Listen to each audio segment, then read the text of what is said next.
Hello guys, good morning. Napag-interview natin kay Ma bilang isang Filipino teacher dito sa Amerika. So, unang tanong. Magkano ba bili mo sa iPhone 15 mo? Cash ba or monthly? iPhone 15 mo. Magkano ba? Pag dito kasi sa US, naka-line kayo, di ba? Naka postpaid. So, only internet, only text, only call. Kasama yung iPhone 15, $37 monthly. For 24 months. So, 2 years mong babayaran. Kasama na yung internet, tsaka yung text call, tsaka yung unit. May mga mura naman din, pero depende siya kung anong gusto mo. O, mayroon din dito mga Motorola, Samsung, may mura din. So, yung iPhone Pro Max, $50. May $50 ka, may ka na, may Pro Max ka na. Pero kasi syempre sayang din yung Monthly $15. Pwede mo pang pambili ng Monthly ibang ulit, bagay. So, sa akin, iPhone Yung sa'yo. 13. So, mura lang yung Mga iPhone 13. $13. So, monthly. Bukod pa yun sa, sa internet. Hindi, upod na. Bukod sa internet, sa cellphone pa lang yun. Ang internet ko, sabay na kami. Bukod magalit sa ako. Bukod din yun sa'yo. Unit bukod- lang pala yun. Unit lang yun yung 13 sa akin. Sa kanya parang 40 or 30 plus. Ganun. Tapos bukod pa sa internet, siguro abot kami ng 150 $150 a month. A month. Dalawang unit. Dalawang unit yun. Isang Ano iPhone ito? 13, isang iPhone 15, tsaka yung dalawang internet connection. So wala naman kasi SIM card dito ng connection lahat sa internet lahat. So kahit saan ka ng US, pwede mo magamit yung cellphone mo. Kahit nasa bundok ka, basta may signal ka lang. Basta may signal ka lang, unlimited ang call, text, Facebook mo, YouTube mo, unlimited lahat yun. So kaya nga yung sa bahay, parang hindi na nagagamit yung internet sa bahay. Yung wifi.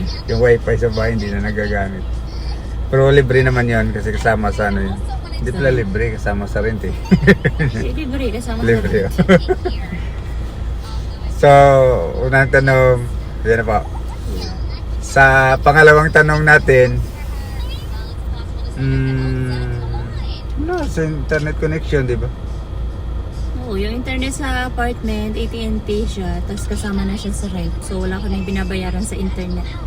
Yung ibang apartment, bukod pa yung internet connection.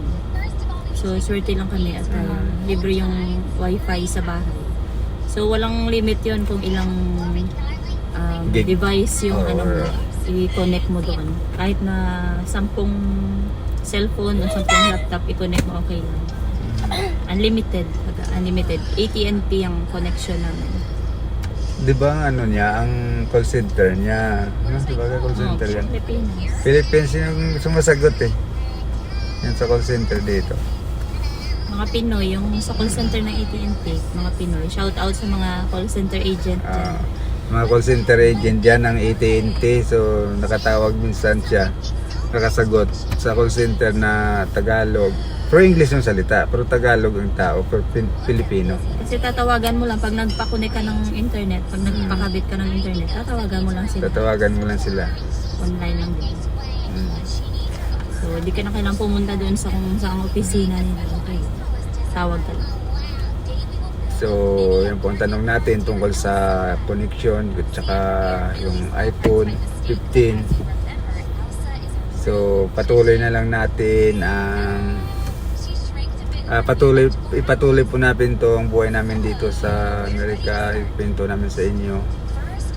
Thank you pala sa panonood nyo sa amin mga vlog kasi pinabaguhan pa lang kami dito. So, ituloy-tuloy lang namin to guys. So maraming salamat sa inyo lahat.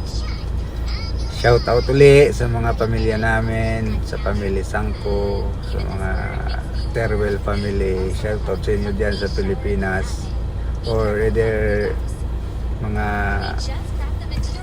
pinsan namin or o basta pamilya namin lahat, hindi lang Sangko, basta kami pamilya, mga ibang Kilala mo yun.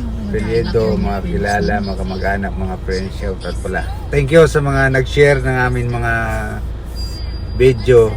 So, hindi ko na kayo isasayin kasi marami kayo. Thank you! Bye.